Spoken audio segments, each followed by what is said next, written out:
Hi, my dear students, how are you? Today we will learn how to make line plots. Topic number 12, lesson 2. The objective of our lesson today is I can display data on a line plot.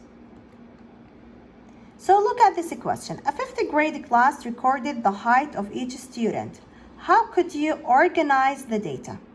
Now here we have data, okay? And we have, look at the numbers, 55, 52, 50 and a half, 50 and a half, 55, 50 and a half, 50, 55, 50 and a half, 55, and so on. So first, what you have to do is look at the least number that you have and the greatest one. I have 50 and I have 60. The least one is 50 and the greatest one is 60. So first, make a table from 50 till 60 and try to make a tally graph to know each one recorded how many.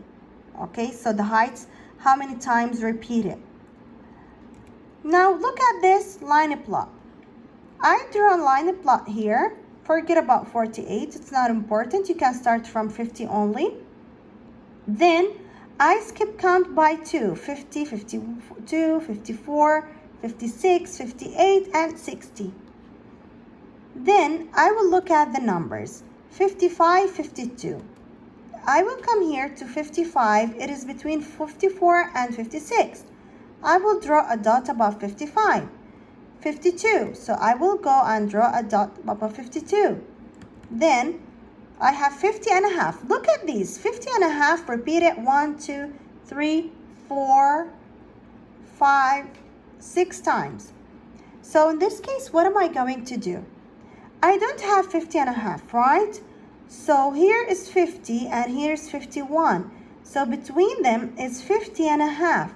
So above this line, I will draw 6 dots to represent that 6 students' heights were 50 and a half inches. Okay, now the same for the rest until you finish all the data that you have. How does organizing the data help you see the heights that occurs most often? When values are organized in numerical order, it is easy to see which value occurs most often.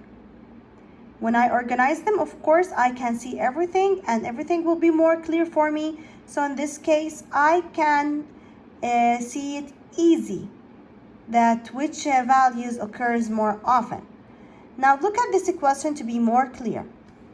The dogs in Paulina's pet shop have the following weights. The weights are in pounds. The weights are in pounds. How can you organize this information in a line plot? First, I told you let's make a tally data. Look here. First, I will start with the tallies. I'm gonna name it weight of dogs in pounds, okay? Second thing, that I'm gonna record the numbers that I have. So here I would write 6. After 6, I have 8 and a half. I have 7 and 1/4 is before 8 and a half. We have a 12 and 1/4. 11 and 1/2. So what am I going to do? I will write all the numbers that I have here and I will see how many times the number repeated. So look here, I have 6 and 6. So that's why they told us to write the weights from least to greatest. So it's gonna be easier for me to know the numbers that I have. Yes, then to know the numbers that I have and also to know how many times the numbers repeated.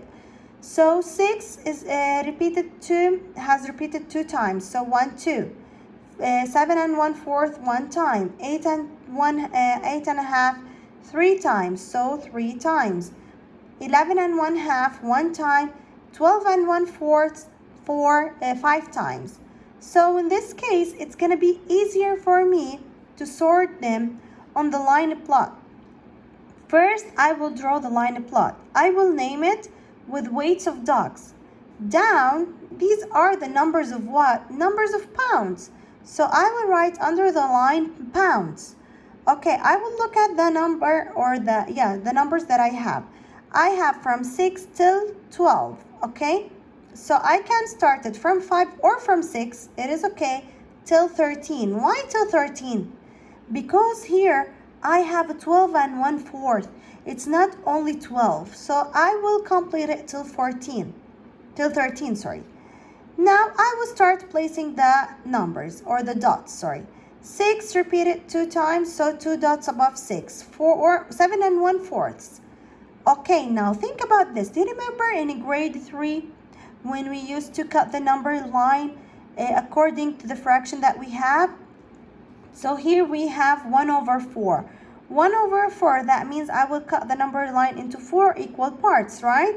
So in this case, I cut the number line between 7 and 8 into 4 equal parts. 1, 2, 3, and 4. So 7 and 1/4 is the first one, and I will place a dot. 8 and 1/2. Now the same, I divided the line between 8 to 9 into 4 equal parts.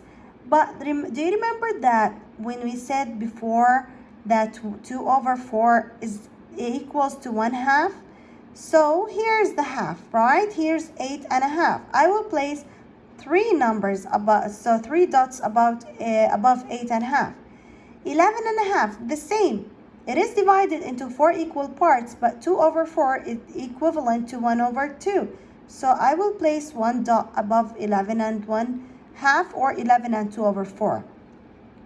12 and 1/4, I have 5, so I divided the number line between 12 and 3 into 4 equal parts, and then above 12 and 1/4, I will place 5 equal dots. Which weight occurs most often? Which weight occurs least often? How can you tell from the line plot? How can you tell? I will show it to you, then we will read it. Look, the most that shows was 12 and 1/4. The least 7 and 1/4, 11 and 1/2. The same, 1 and 1 they recorded.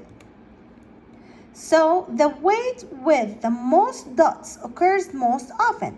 The weights with the fewest dots occur least often.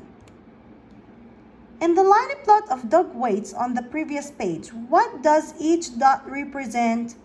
It represents the weight of dogs. Of one dog, of course. In a line plot, how do you determine the values to show on the number line? The number line must include the least and the greatest values in the data set. As I told you here, you will look at the least number and the greatest one. Okay, and according to them, you're gonna place the numbers on your line plot. Draw a line plot to represent the data. Here you have 4 numbers, 3.5, 5 and 1/4, 7 and 8.5. Okay, so I have them repeated for 2 times, 3 times, 4 times, and 1 time. First of all, the name of the line plot will be weights of pumpkins. First thing. Second thing, I will draw the number line, and under it, what I have here, pounds. So I would write pounds. I will look at the number. I have 3 is the least number, and the greatest is 8. I will take the number that comes after 8. It's 9. So between 3 and 9. Look at the fractions, the same of the previous question. They are, I have above, 1/2 and 1/4. So I will break it into 4 equal parts. So I will break them into 4 equal parts and then place the numbers above, dots above each number. That's it. So this was our lesson for today. Hope that you understood it. Please try to solve the independent practice and the homework and send it to me. Have a nice day, everyone. Goodbye.